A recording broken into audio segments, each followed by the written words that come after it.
What is up? What is up? Welcome to the Real Estate Reserve podcast. Welcome, my co-host Ian. What's up, buddy?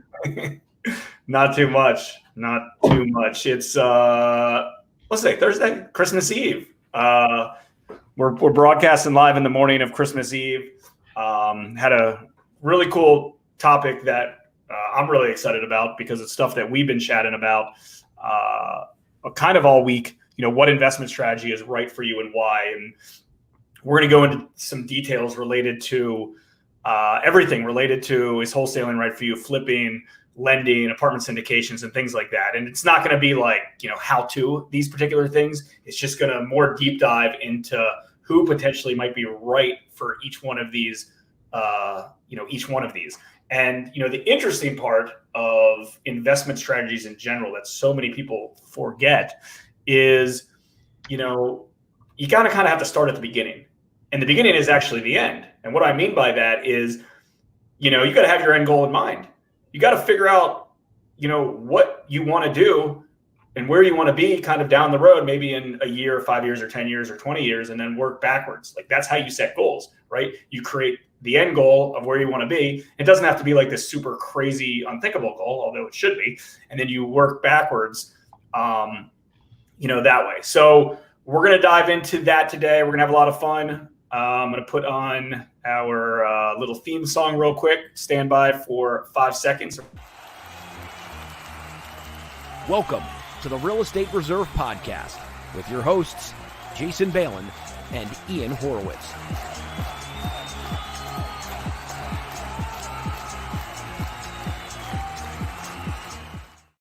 Cool. All right, we are back. So welcome, everybody. Wherever you're watching this or listening to this, we appreciate it. If you're watching this on Facebook, if you have any comments, questions, you want to share it, feel free. If you want to give us some thumbs up and likes, we appreciate that. If you're listening to this on iTunes, we really appreciate it. If you can give us a quick 5-star review on iTunes, because that helps share this with other real estate investors, new and experienced. So let's talk about some investment strategies, Ian, and kind of which ones are right for you. You want to get started? You want me to get started? You tell me. I'm going to follow your lead here because I know we've talked a lot about this. We were supposed to go live 29 minutes ago, but me and Jason couldn't help ourselves and started getting deep into it. And I was like, yo, dude, stop. Let's go live and talk about this exact thing. So I'm going to follow your lead because I know me and you have a lot to say on this topic. So got it. No problem. So obviously, like we talked about earlier, you got to start up here, the end goal in mind and work backwards to figure out exactly, exactly what direction and what your goals are. But see, the important thing is that so many people forget is, okay, let's say you want to be a wholesaler or a flipper and you can't figure out what you want to do. Well, typically, if you want to be a flipper, you probably need, to get money for the deal. You probably need to understand a little bit of construction. You probably, if you're going to get money, you probably need, decent credit maybe. And also you might need some of your own cash, right? If you don't have some of those resources available, wholesaling might be a better bet for you. Now, I'm not stating that you can't, buy commercial buildings and self-storage and flip houses. I know there's lots of ways to do it with other people's money and things like that. But this is kind of understanding who you are and what resources do you have available to you. Right? Are you somebody that has a lot of time? Are you somebody that has a lot of money?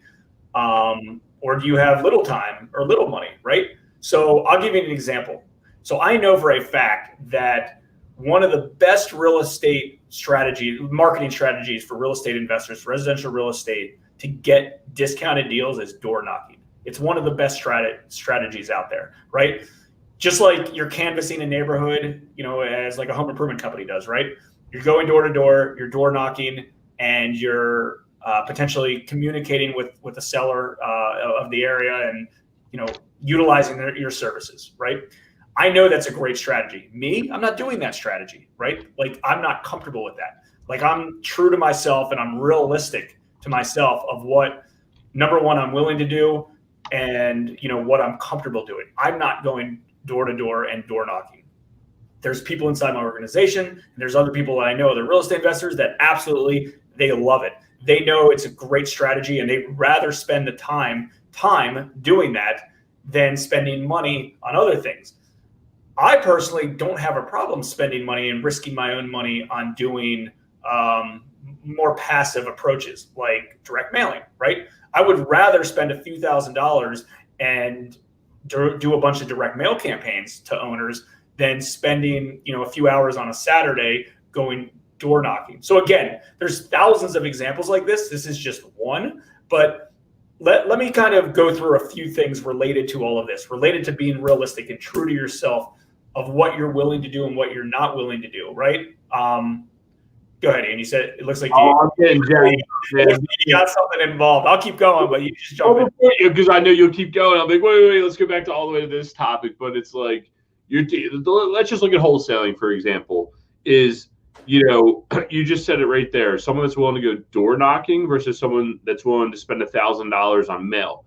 And what do you have that, say, the person that needs to go door knocking versus you have, right? The person that needs to go door knocking might, number one, have a great face-to-face sales ability. That might be a trait that they want to go do that for. Number two, it might come down to a source of capital. You might have more resources for you to go spend money versus the person that wants to go door knocking. And if you want to get involved in real estate, you need to take a close look at what your assets or what your resources that you have available to us. Recently, over the past few weeks, we had a few inner circle clients come by and sit down and discuss, like, how do I get involved into real estate? And it was like, well, I want to buy rental properties. Okay, well, what is your resources to have the capital to do the down payments? Is it your money? Is it somebody else's money? How are you going to do this deal? So I think that's something, when you're looking at real estate as a whole, and this is kind of like where our conversations get really sidetracked and we're going to get probably really deep here, is you need to take the time to stop and think and say, what are my best assets or my resources that I have available to me, whether it's sales, the ability to speak to people, capital, a knowledge base of real estate in general versus my cons of I don't have any money. I don't like talking to people. How can I fix these things on this con side? And it'll allow you to grow. And it doesn't matter what asset class it is. It is real estate or any business for that matter, or any task in life, is what your assets versus your, your stuff that holds you back. And there's no right or wrong. Like, this is right. The start of this. I've had lots of business coaches over the year, and I know Ian has as well. And business coaches will ingrain this in your head. So this is a habit, second nature to me. But anytime you create anything, it can be a marketing campaign, it can be a new business venture, it could be a flip, whatever. You start with the end in mind and you work yourself backwards. But you got to determine yourself and be realistic. Like, if you're never going to do something. You're never going to do something if it's not realistic and it's not yourself. Like, you may say you want to do it, but unless you want it bad enough, like, chances are you won't. And that's okay. There's nothing wrong with that. So you got to figure out your motivation on some of these things, but also your risk tolerance. Like, there's a lot of risk in real estate or investing in general. And that's okay. You got to figure out what your risk tolerance is. Do you want to risk everything on it, or do you want to do smaller risks for smaller rewards over and over and over and over and over, right? Like, I know people that say, hey, you know what? I'm going to take my whole life savings. I'm going to do this deal. It's going to motivate me. And, they fail, they're out. Or there's also somebody that says, hey, I'm willing to invest or risk $20,000 per real estate transaction. And I'm going to do, and I know that I'm only putting $20,000 in and not $100,000 in. So let's say I double it. I'm only going to make $20,000 profit instead of potentially $100,000 profit by risking more. So you got to figure out what that is. And I feel like we talk to too many investors in general that they're just unrealistic of what they want. And because of it, they get themselves involved in the wrong deals over and over and over. Like, oh, I want to own 20 rental properties. It's like, why do you want to own 20 rental properties? Oh, because if I make $500 net a month net a month in income, I'm going to make $10,000 a month in income, and that'll replace my job or whatever. And that's fine, but that's one side of it. That's the financial side of it. Do you know how much time it'll take you, to manage, 20 rentals, 20 rentals. All right, well, well, maybe I'll get a property manager. Okay, well, you get a property manager. Now they're going to take a cut, or you have this, or you have this. And don't get me wrong, I'm all about it. Like all of us on this podcast listening or watching right now, including ourselves, like we have really big goals and big dreams and hopes, and we continue to do that. The point is you got to do it realistically over and over and over. Like I'll tell you, and I've told others before, like we're not great at owning real estate. We're great at lending, and we have a platform to do that, and we enjoy lending.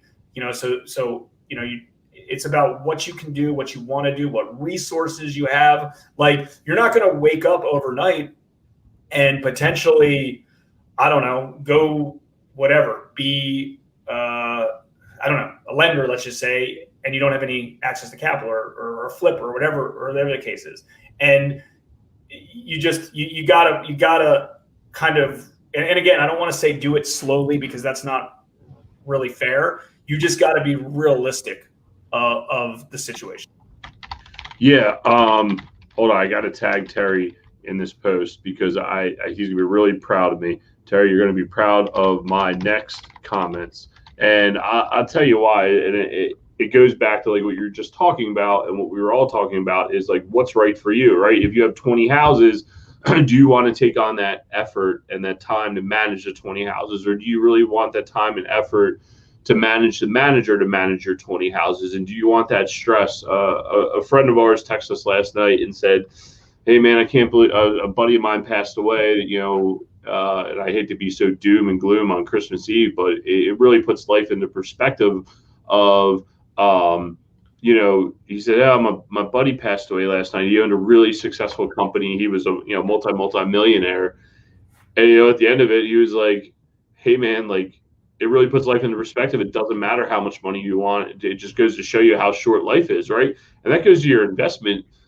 Look, we spend a lot of time grinding over here, and it goes with good cause.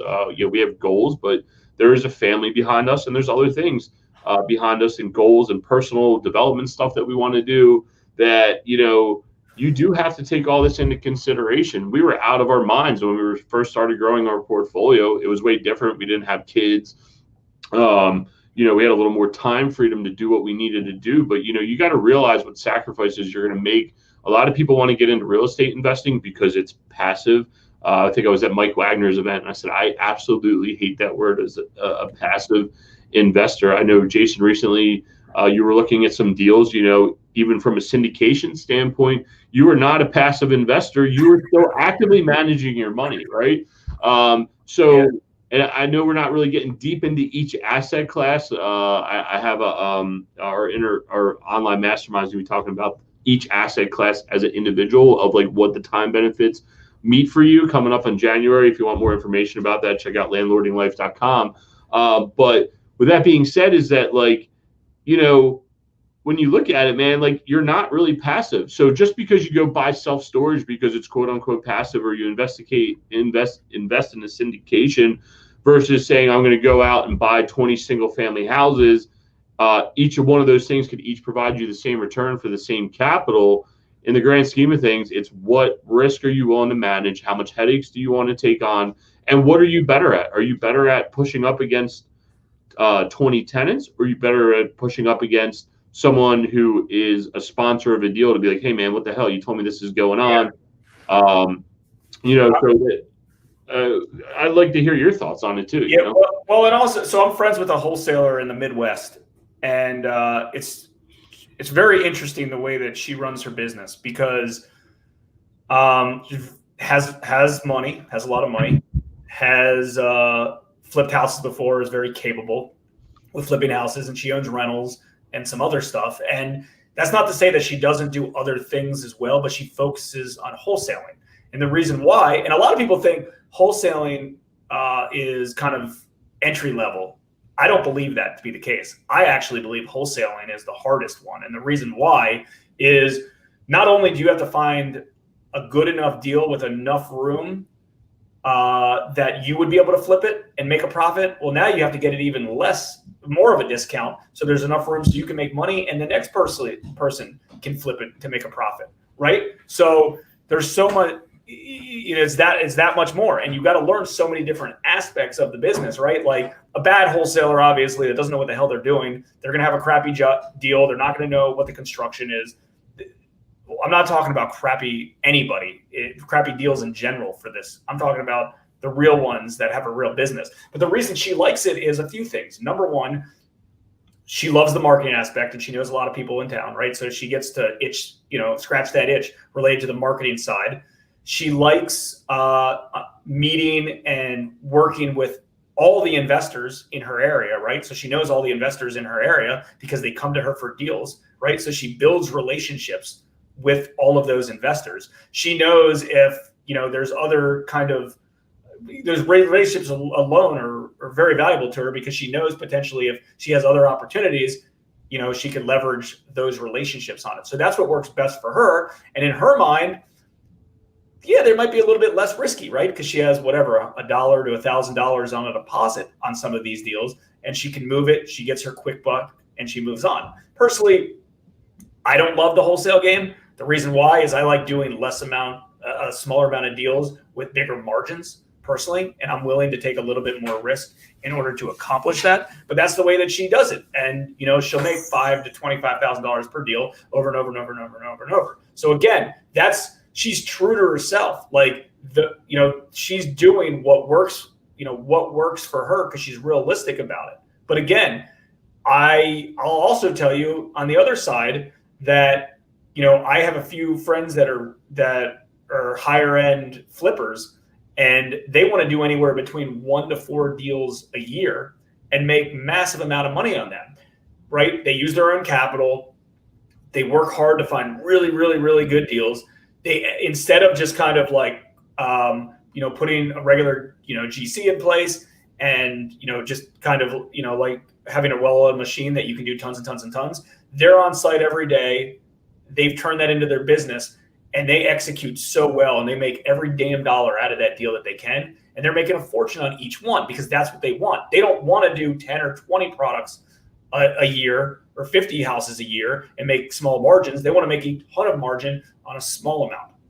And that's where I was going to pause you. I was going to say, don't go any further, right? What did you just talk about? The Midwest wholesaler making $5,000 to $20,000 on every deal, and the last person you were just talking about saying they make a lot of money on each deal they do, and it's not necessarily the quantity of deals they do, but the quality of deals. And we've talked a lot about this in masterminds that me and you have both jointly been a part of, and other masterminds that I've seen. I spent a whole weekend at Terry's house literally debating this topic. I get into it a lot with a few of the guys that come from another mastermind group that, and the question is, what is that fine line, right? Like, is it about grinding out deals? And I think when you're starting, you take more risk and you take more not deals that are necessarily worth your time, because practice makes perfect. You need to find out what works for you, what falls into your metric, what falls into your investment model, what is the right deal for you, right? Like for us right now, I don't know that single family deals necessarily are going to be at the forefront of our investment strategy based on what we have going on now. Versus a few years ago, that's what was right for us, and grinding them out to figure out what we're going to do. We've had a lot of great debates with very close friends of ours saying, why are you going to wholesale deals for $1,000 when you're hitting nice doubles at $5,000 and $20,000? And the guy said, well, yeah, dude, like, I just need to do it because I have to feel the need to do it. And a deal junkie, right? Like, is that the right thing to do? I don't think so. And when you look at it, even from, sorry, let me just finish this. That, like, Jason's standpoint, he talks about it a lot of, like, I can do a lot of good deals that fit right in my wheelhouse, or could I drop my fees and do even more deals and have more like market exposure? I'm doing more deals, and it fulfills this like business boner of like, I got to do deals, but yet his pay doesn't change. Is it really worth that time, energy, and effort? This is the problem with being a deal junkie in general. And if you're a deal junkie, I'm hoping that I'm not the first one that's telling you this, and hopefully you can get a little value from this. But the more you do, the more you're going to have to continue to do to maintain that. And that's where it gets really, really challenging, right? So let's say you're a wholesaler and you would like to make 20 grand a deal, right?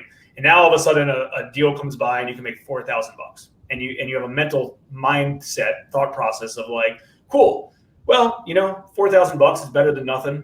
I'll take it and I'll move on to the next one. I mean, if that's like an exception instead of the rule, that's fine. But all of a sudden, the next deal is going to come along and there's another $4,000 deal and another $4,000 deal. And all of a sudden, like, as well as I do, we all know this for the most part, that it's the same amount of work. Like let's say you buy, let me try to phrase this a little bit better. So let's say you buy a house for $100,000 and it needs $50,000 in work. Well, the amount of work the amount of time and energy and work you put into that deal is the exact same if you bought it at 100 grand or if you bought it at 80 grand, right? The difference is you're making $20,000 more in profit. No, I'm not stating that you can buy the property cheaper, but the point is with the wholesaler, they're typically doing the same amount of work if they make $1,000, $5,000, $100,000 on a particular deal. And in essence, why do 5 deals a month at $5,000 a pop for $25,000 instead of just doing 1 deal a month at $25,000? And again, I'm not stating that $25,000 exists right now. You got to figure out inside your business how that's set up. If the only thing available are $5,000 deals, fine, that's your model. But that doesn't mean you can go do $1,000 deal now, right? Sure. Like and because what ends up happening is as time goes by, that's going to be the new norm. You're going to grow, you're going to create a team, and then you're going to be contingent on doing, smaller deals. And then as you do that, you're going to have to grow and have more people and have more staff and have more employees. And it doesn't work. It doesn't scale like that. And it's very, very hard to see that in early stages. It just is. It's really hard. It's really hard to see that. And that's for everybody. I mean, that's for apartment syndicators that have hundreds or thousands of units. That's for hard money lenders that decided, hey, I want to lend out cheaper so I can do more volume. That's for, I know too many flippers that they're contingent, that I've done loans for, that they're contingent on doing 60 to 100 deals a year.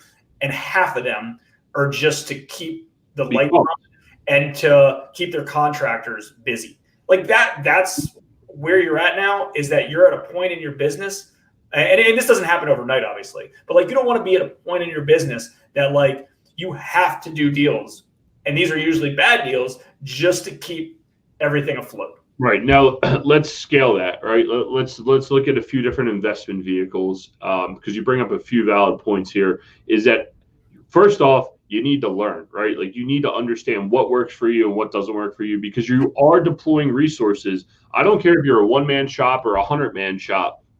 You're a one-man shop. You've taken bandwidth away from your head and you're concentrating on this deal that is not really worth your time, energy, or effort, right? And we started to fall into that exact model of, well, we need to keep our contractors busy. We started becoming to this, what is that called? That narrow-minded mindset, like no abundance out there, that we're never going to find another contractor. We got it. So look, we found it once, we can do it again. And as you start to scale it and look at it, right, like as you move up the value ladder chain, there's a big difference between saying I'm going to start wholesaling deals and I'm going to do 10 deals, and then I want to grow it and I want to keep my metrics the same as I grow. Can that happen?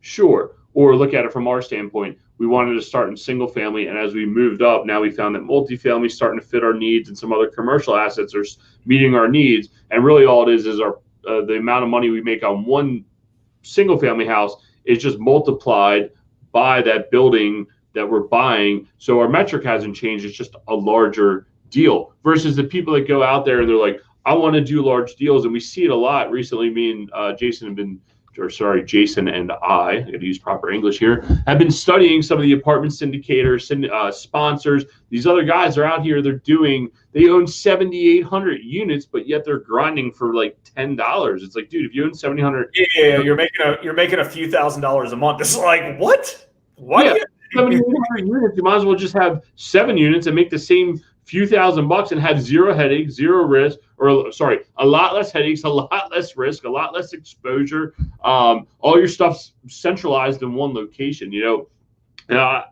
Luckily, Dan and Ryan have they can handle this a little better. They're like, dude, we're starting to go down this road of like we have to, versus saying we did it. We have nothing. We're going to take a break and we're going to figure something else out, So luckily for me, my business partners and our project manager balanced me out from that mindset. But I think it's very easy to go down that mindset because you see Gary Vaynerchuk, you see, what's his name? Grant Cardone. You see all these big gurus out there saying, go, go, go, go, go, go. And I think a lot of people miss the point of, go into larger assets and go into larger deals or go think big, because if you think too small, you're never going to do versus take the core essential. It's a go with a purpose, though. Go with a purpose. You're not like let me ask you a question. What if I told you, you could be involved in this deal and it's 1,000 units, right? It's 1,000 units and you make $1,000 a month, not per unit, total. Like, why would I want to mess with that? And that's what's ended up happening. People are doing deals just to do deals. Like, I'm not against, somebody owning hundreds of thousands of units or being involved in so many strategies and even grinding all the time to do so. If that's what you want, though, and you got to do it with a purpose. So it looks like you're writing down something, which and I was gonna sum this up with two real quick before you do that. So like one of the other things is that like when you look at that, can you do 1,000 deals for $1,000 or can you do a few deals and get that same $1,000? Let's be honest here. If your part of the pot is not worth your time, energy, and effort, it's going to go by the wayside and people are going to forget about it. You're going to forget about it. You're going to say, it's not worth my time. Why the hell did I do that? What a waste of money. Or I don't care what happens. It was only $1,000 versus saying, like some of these syndicators are out there doing deal sponsorships and they're giving away 80, 90%. All they care about is their fees. And that's it. It's like, come on, man. It's not really worth your time. And then like, they're going to lose interest and the next shiny object's coming down the road. The other thing that I want to say about deals, you're saying deals to do deals. I don't want to get lost in translation. Like if we have a centralized location that we operate in and there's a deal that fits specifically in our area, and I don't want to say marginal, but it's not the exact footprint that follows our deal metric of say our goal is $400 a month per property. And this one's only going to cash flow $300 or $350, but it's on the same block or it joins our property. You got to use common sense here. That deal makes sense to you because it fits into your system. And I don't think that's one point that we drove home here. I see a lot of storage guys. There's really easy systems. Instead of doing this all across the country, can you work in one centralized market location and get your property centralized and have the economy of scale by having one employee that handles several properties in your area? Same thing with apartments or on single family. Can you get all your single family into one centralized location, still not have a ton of market risk, and make the deals work for you in those areas? Sorry, I had to get them out because they were bugging me. So yeah, exactly. All right, well, I can sum that. We can sum up this entire show really quickly, and then if anyone has any questions, we'll answer those, and if not, we'll go on our way. But there's just too many real estate investors that turn into employees of themselves, of their own businesses, and I hate to see it, but they're just. I mean, I see it all the time because I have investors that call me because they need to fund a deal, and I'm like, this deal isn't that good, and they're like, yeah, I know, but I got a big, whatever, I got a big deposit, I have to do it. It'll keep my contractors working, whatever the case is, right? Like we all get into this business for different reasons, but it's just like eMyth in general. Like too many people start a company and instead they're just the employee of the company. And when that happens, it's not worth it. There's too much risk, right? Like think about it like this. Let's say, you could work for your neighbor across the street and they'll pay you $50,000, right? And you say, no, you know what? I'm going to do it myself. I can do it this way. Well, all of a sudden you do the same thing, right? You're flipping houses. You make $50,000 a year and you're doing the exact same work. But guess what? Instead of working the 9 to 5 and making 50 grand, now you're probably working 12 hours a day, making 50 grand. You have all the risk. You have, you have all the downside of that as well. So it's something to think about. So, okay. So let's sum this up in two things. Before we let you go, number one, start backwards, figure out your goals, figure out who you are and what you want to be, and work backwards. And I'm all about grinding, right? If you don't want to grind, if you're not a grinder, then don't grind. But like I would grind to get there. Typically when it's goal setting, I would do one ridiculous goal that you think you're not going to hit. Typically 10 years, I like to say. I don't really care where 30 years from now, that's tough. But I would do a really, really aggressive goal in 10 years and then do a 5-year goal, based on that. And then do some sort of like 1-year goal and then like a few month goal. And your few month goal can be anywhere between, getting your first property under contract, or whatever. Thanks, Terry. Terry, I purposely wore a non-HMB shirt today. I got HMB shirts.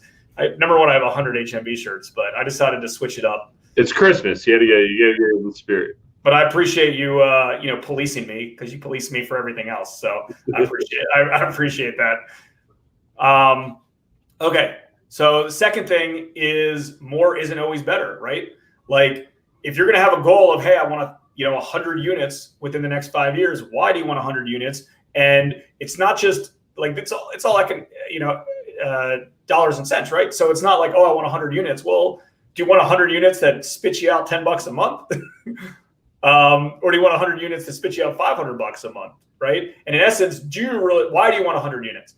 Oh, well, I want 100 units because 100 units will get me $10,000 a month, and that's where I want to be. Okay, well, maybe let's analyze if there's a way to do that with 50 units to make the same amount of money. Again, like just throwing things at you that makes you think. So yeah, and not to mess up your summary, but like actually Terry, like me and him have enjoyed a lot of good conversations of, I'll be like, hey Terry, I'm thinking about doing X, Y, and Z. He's like, but why? I was like, oh God. And he's like, and you start talking about it, he's like, yeah, but why? And I'm like, God, dude, stop with the but why? But you know what? You know why it makes you feel uncomfortable? Because you don't have a plan. And if you don't have a plan, you can't get to where you want to go. And I've spent a lot of my life, just saying, no, this works, this is going to work. All right, let's go. But more recently, we spent a lot more time on budgeting and planning and understanding why we want to do what we're going to do. And actually this, for those that want to get into deeper of each asset class and what they look like I said, January 12th, we're doing our online mastermind at landlordinglife.com. You can check that out.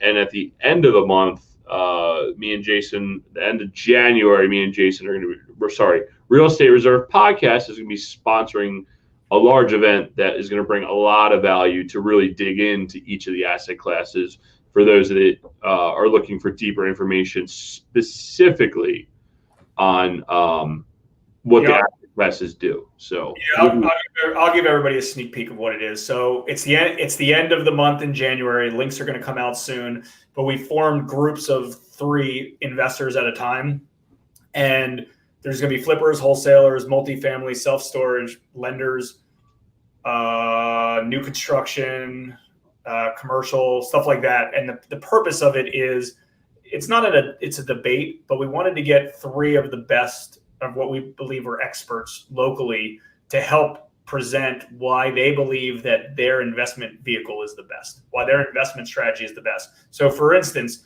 if you're a wholesaler, they want to provide as much value as possible about why they believe wholesaling is the best and strategies they do that have helped them with wholesaling. Same thing with flippers, same thing with self-storage. They want to figure out the best, help everybody explain why their strategy is best. So it's an absolutely free event. Anyone can join. Links are going to start coming out first of the year, so tune into that soon. Yeah, I'm looking forward to that event, and I think it'll bring a lot of value. And it's all going to relate back to this exact topic of what investment model is right for you. I think one common thing, if you guys get a chance to watch the event and participate, you'll see that there's a lot of commonality in every business, not just asset classes, but business related to real estate and business in general. There's a lot of commonality to this exact thing that we talked about, that there's passion, there's what fits in their lifestyle, what works for them. So excited to see that. Hopefully everyone can chew on this. If you have family coming over, maybe it's a topic you want to talk about with your family. Say, hey man, I've been thinking about investing in this, and explain to them why you want to invest in that asset class, and it can help conceptualize what investment or asset class is right for you inside of real estate. Or if you're on the Rona train and you're doing it via Zoom, do it there. Have the conversation with your family or your closest friends. It's Christmas, it's Hanukkah, it's all the holidays. You're getting together. Explain to them why you want to do it and how it's going to benefit your family. And look forward to hear what people bring feedback with. Yeah, good point. No, that's a good point, because you should communicate it. And if you have all these things jumbled up in your head, that's not going to do you any good. You got to get it out on paper. You got to talk to people. I mean, the reason that we do a podcast. Yeah, both Ian and I have business partners, Chris Haddon, Dan Matthew, and we communicate with each other on stuff. And sometimes it's just good to get somebody outside of your business to communicate with and just talk through things with, right? It makes sense to get a different perspective. So I just think the biggest thing is like understanding who you are and why you want to do things. And that's really challenging for so many people. They just don't know why. Like they think it's like, oh, I want to flip a house and make $40,000. And it's like, okay, that's a short-term goal. And I'm all about it. I want to make $40,000 flipping a house as well. But you got to figure out as this grows, why, what resources you have access to, how are you going to do it? So everybody can do it. It's not brain surgery. All this stuff is very attainable. You can be a lender, you can be a wholesaler, you can be a flipper, you can own apartment buildings, you can buy commercial stuff, you can lease offices, self-storage. Like it's all doable, it's all possible. It just matters of what you want and who you are. And I feel like we've kind of both done a good job molding our businesses into not exactly to who we are and what we do and what we like spending time on a regular basis. And I'm different than the next person, you're different than the next person. There's no right or wrong. It's just doing whatever you want to do and mold it that way. If Terry Royce, who is tuning into this podcast, wants to be retired, at the age of the late 30s and have, a few passive investment streams coming in with some money that covers his overhead and his lifestyle, great. That's what you want. Do it that way, right? There's no, like, this isn't, as soon as you put ego involved in this business, you're going to get yourself screwed. Figure out what you want to do it. If you want to go own 1 billion square feet, great. Go buy 1 billion square feet. If you want to, flip 2 houses a year because, you want to make an extra $50,000, that's great too. All right. Well, hope you enjoyed this week's episode of the Real Estate Reserve podcast, and have happy holidays. We'll be talking to you before the new year, but we'll check everybody next week. Thanks for tuning in to the Real Estate Reserve podcast. Do us a favor and like, comment, and share our broadcast. It helps the algorithm